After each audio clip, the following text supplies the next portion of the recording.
Terima kasih Anda masih bersama kami di Kompas Petang. Saudara Sekretaris Fraksi Partai Gerindra DPR RI, Bambang Haryadi, mengusulkan ide agar satu warga negara hanya punya satu akun media sosial tiap platform medsos. Bambang menyebut ide ini untuk menghindari akun anonim maupun akun palsu. Bambang menyebut informasi yang disampaikan di media sosial harus dapat dipertanggungjawabkan. Ia menyoroti fenomena akun anonim dan buzzer alias pendengung yang belakangan memang marak berseliweran di berbagai media sosial.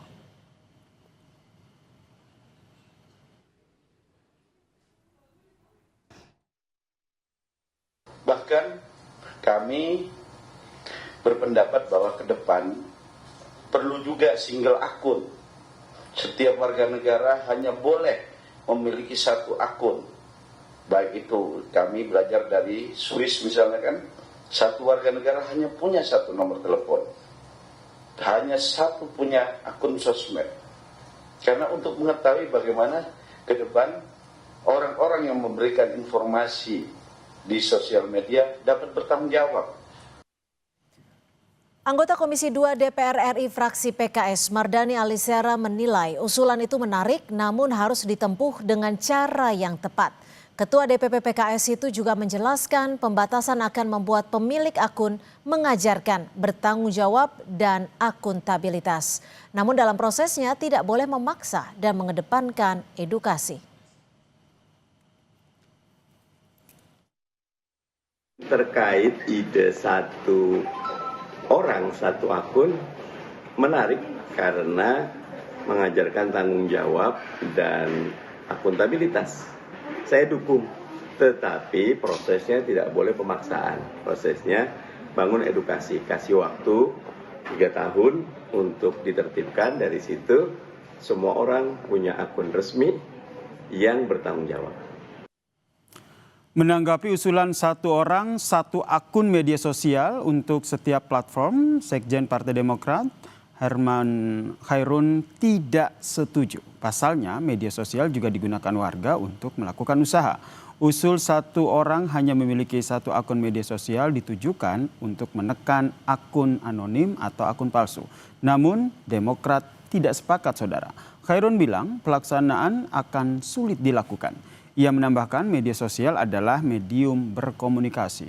Ketimbang dibatasi, pemerintah seharusnya cukup mengawasi dan mengedukasi.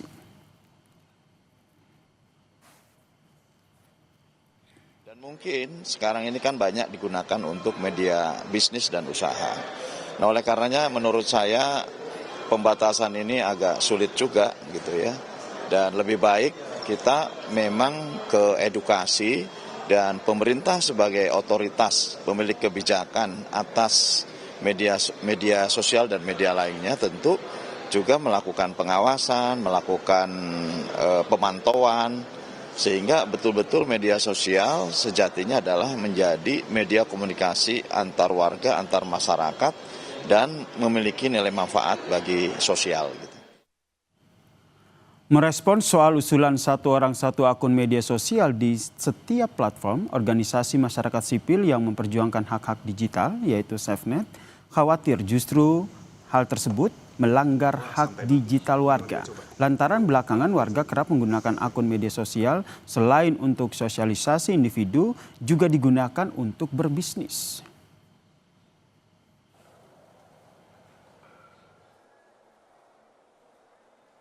Ini sebetulnya bukan solusi kalau kamu melihat ya, bahkan berisiko melanggar hak digital warga gitu, karena kita tahu banyak sekarang orang menggunakan akun media yang berbeda, media sosial yang berbeda itu untuk urusan kerja, pribadi, bisnis gitu, bahkan untuk melindungi diri dari serangan digital gitu ya. Jadi yang dibutuhkan memang regulasi ataupun implementasi regulasi yang lebih cerdas gitu ya, bukan pembatasan yang bahkan akan lebih banyak merugikan warga ketimbang untuk menindak pelaku kejahatan.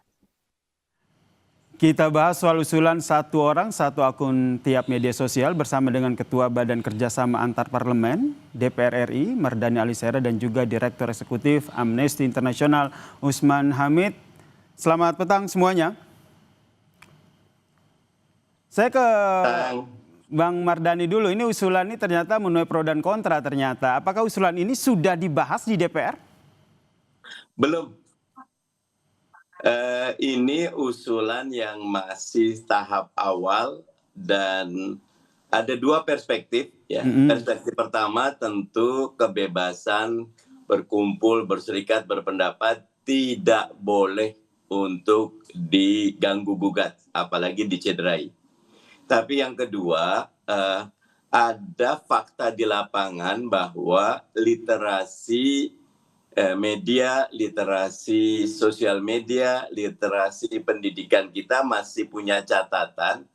Jadi alih-alih sosial media ini mendorong kita untuk menjadi lebih cerdas, bisa juga oleh sekelompok kecil orang. Saya katakan sekelompok kecil orang justru digunakan untuk sesuatu yang destruktif. Makanya ide ini menarik untuk dikaji. Begitu. Menarik untuk dikaji, biar tidak menjadi bola liar begitu ya Mas Mardhani, bisa didudukan dulu satu akun, satu media sosial. Karena kalau kita lihat, kalau seandainya tujuannya untuk mengurangi buzzer, begitu akun-akun yang menyebarkan berita hoax, biasanya kan akun-akun itu kan juga tidak bisa teridentifikasi siapa penggunanya. Setuju, itu salah satu yang harus kita kaji. Jadi malah saya melihat satu akun, satu media sosial, tentu tidak bermakna dia cuma punya TikTok. Dia boleh punya TikTok, dia boleh punya IG, dia boleh punya YouTube, tapi semuanya bertanggung jawab.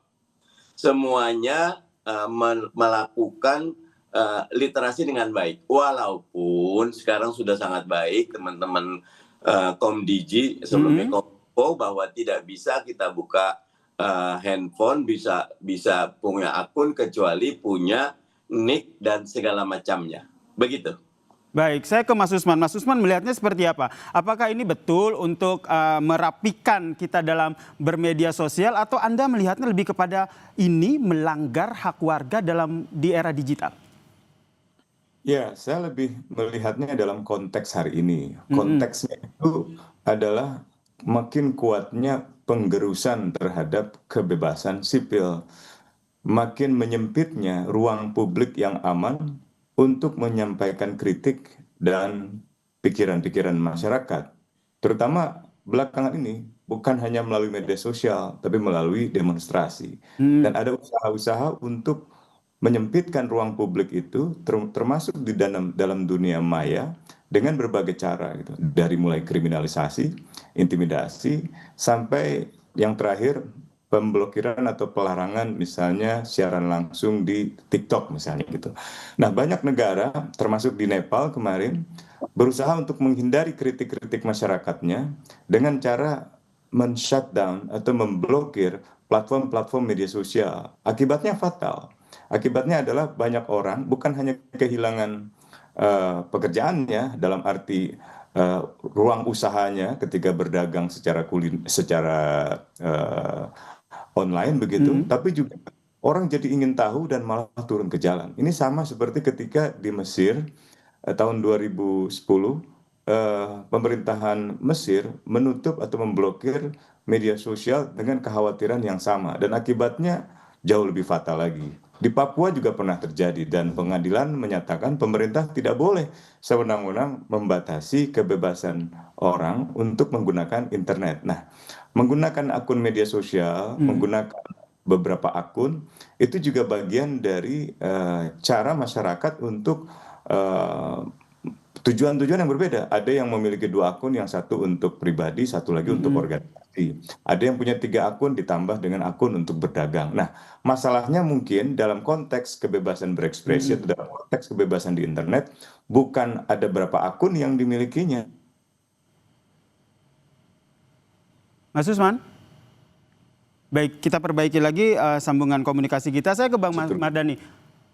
Ya, Bang Mardhani, ini kan kalau kita lihat ini kan yang pertama kali menyampaikan usulan ini kan dari Gerindra, kemudian ternyata PKS juga senada begitu. Apakah memang sudah diobrolin nih antara Gerindra dan juga PKS terkait dengan rencana satu orang hanya boleh 1 akun per medsos ini? Tidak, saya malah belum jumpa sama Mas Bambang dan saya cuma berpikir satu hal bahwa media sosial ini harus jadi sarana bagi literasi publik untuk menjadi lebih baik lagi. Dan saya setuju sama Mas Usman Hamid, tidak boleh ada pengekangan terhadap pikiran, usulan, aspirasi dari masyarakat. Dan karena ini masih di awal, saya setuju ini dikaji bersama, begitu. Oke, dikaji bersama berarti belum diketok palu ya untuk satu akun, untuk satu orang begitu ya? Bahkan yang tadi Mas Usman Hamid bilang bahwa ada yang akunnya untuk pribadi, ada yang buat jualan, ya buat saya boleh saja, malah bagus gitu. Bahkan sebagian udah mulai punya akun avatar, Mas Usman Hamid, karena ketika dalam beberapa hal tidak nyaman dengan pribadi, tapi dia mau bertanggung jawab, tapi perlu ada two-step verification, dia pakai akun avatar. Buat saya, selama akun itu sesuai dengan etika dan logika publik, serta memiliki literasi yang baik, termasuk kritik yang kuat. Pak Prabowo di sidang umum DPR, MPR kemarin kritik pemerintah. Dan saya setuju kalau kejadian beberapa aktivis ditangkap, perlu betul-betul hati-hati disikapi. Karena beberapa punya kritik yang baik, begitu. Berarti sepakat ya, selama akun itu dipergunakan dan dipertanggungjawabkan, tidak perlu begitu ya sampai diblokir ataupun dihapus begitu. Saya ke Mas Usman. Mas Usman, melihat adanya usulan tersebut, apakah ini dilatar belakangi oleh memang saat ini tim siber ataupun mereka-mereka yang bergerak di bidang ini tidak mampu, tidak sanggup untuk memberantas anonim-anonim, buzzer-buzzer yang memang bisa menimbulkan provokasi di media sosial? Saya kira mereka sanggup. Satuan reskrim atau di reskrim di kepolisian yang berhubungan dengan cyber misalnya atau cybercrime, kejahatan siber, memiliki kemampuan teknologi yang sangat canggih. Problemnya seringkali akun-akun yang disebut sebagai buzzer itu juga terafiliasi ke lingkaran politik tertentu. Gitu. Ini yang jadi masalah, apalagi menjelang pemilu.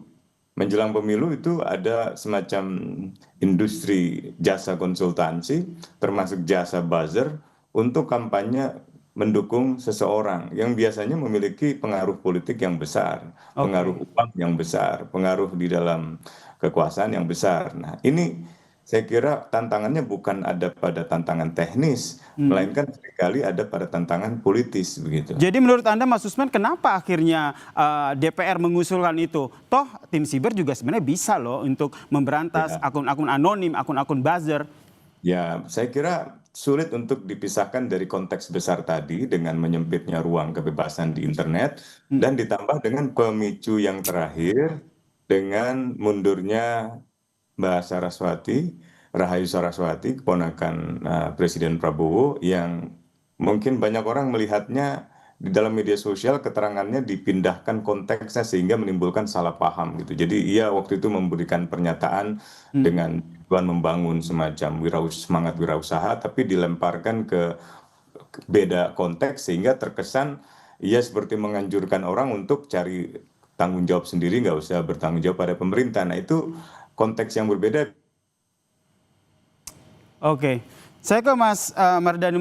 Mas Mardhani, jadi sebenarnya PKS sendiri atau Anda sendiri? Iya. Oke. Baik, saya ke Mas Mardhani Alisera. Mas Mardhani, jadi menurut Anda ini lebih condong kemana nih nanti pembahasan di DPR sendiri? Diperbaiki dulu, ini memang sudah ada. Jadi kita lakukan pengawasan aja dulu. Fokus untuk menghapus akun-akun buzzer yang menimbulkan provokasi di media sosial, atau langsung mengetok palu soal usulan satu orang, satu akun ini? Saya menyatakan usulan satu orang, satu akun itu call tinggi. Dan usul saya 3 tahun ini kita punya komitmen bersama membersihkan ruang publik termasuk sosial media dari orang-orang yang tidak bertanggung jawab. Termasuk yang tadi Mas Usman Hamid katakan, secara umum saya sih yakin 80-90% pengguna sosmed itu baik semua. Tetapi memang ada lubang yang itu oleh kekuatan tertentu digunakan untuk merusak.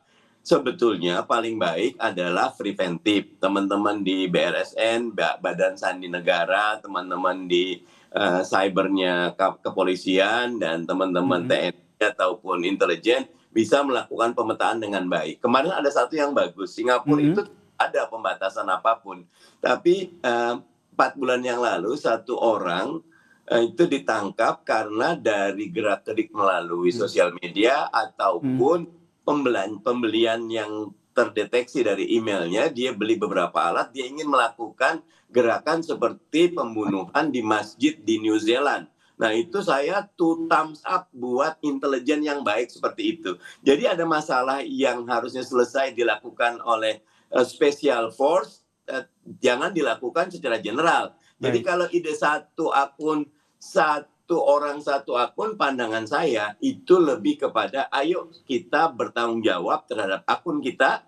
Kalau sekarang ini katakan dahulu dan kedepankan preventifnya dan jangan ada pengekangan terhadap kebebasan berpendapat. Oke, jangan ada pengekangan kebebasan berpendapat ya, terutama di media sosial. Hal senada yang juga tadi disampaikan oleh Mas Usman, jangan sampai ruang publik di media sosial ini semakin dipersempit. Anda membacanya seperti apa? Atau apa rekomendasi yang Anda sampaikan ke DPR yang hingga saat ini juga aturan ini juga masih digodok, Mas Usman?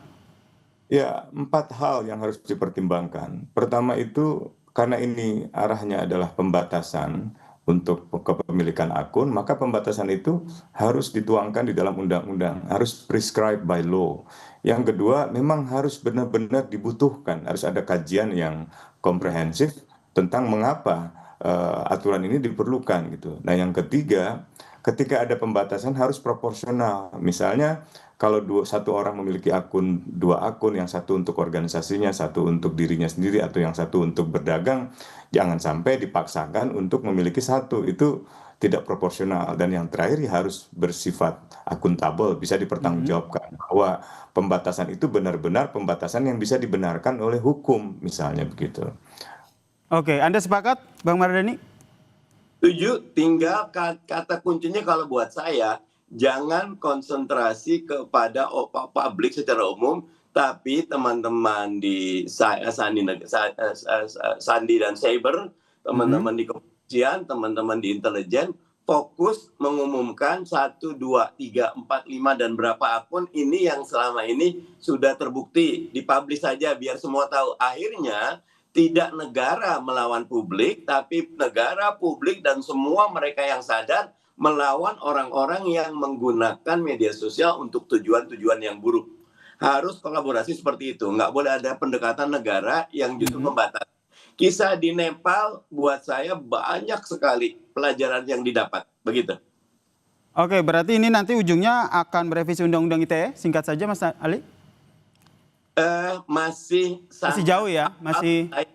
Ini masih ide yang bergulir dan masih terbuka kemungkinan banyak. Baik, terakhir ke Mas Usman. Mas Usman, melihat adanya usulan dari DPR ini, apakah ini bisa dikatakan bahwa wah ini jangan-jangan memang kebebasan berpendapat di media sosial, di ruang media sosial ini ingin dipersempit? Singkat saja. Ada kecenderungan itu dan angkanya kelihatan dalam datanya, misalnya SafeNet, 500 lebih kasusnya. Di dalam data penelitian Amnesty beberapa tahun silam, itu ada 328 orang yang diserang, termasuk melalui peretasan, melalui kriminalisasi atas konten yang mereka utarakan di media sosial. Bahkan dalam kasus tertentu, termasuk di Papua, media sosial itu menjadi semacam tempat di mana negara mengintai warganya, gerak-gerik aktivisnya, dan bahkan di tingkat tertentu aparatnya terlibat di dalam pembunuhan. Pada saat yang sama, pelaku-pelaku politik seringkali menggunakan buzzer untuk melemahkan lembaga-lembaga yang penting seperti KPK. Dulu disebarluaskan seolah-olah ini adalah sarangnya lembaga Taliban, sarangnya lembaga radikalisme gitu, dengan akun-akun yang jumlahnya luar biasa, dan bisnis buzzer ini bisnis miliaran yang saya kira memang harus ditertibkan tapi bukan dengan cara memberikan penghukuman kepada semua pengguna media sosial, tapi kepada orang-orang tertentu saja yang memang menyalahgunakan kebebasan berekspresi hanya untuk tujuan-tujuan yang justru merusak demokrasi, gitu, merusak kebebasan. Baik, kita nantikan seperti apa usulan ini akan bergulir di DPR. Terima kasih Mas Usman, terima kasih Mas Mardhani Alisera telah bergabung bersama kami di Kompas Petang. Salam sehat semuanya.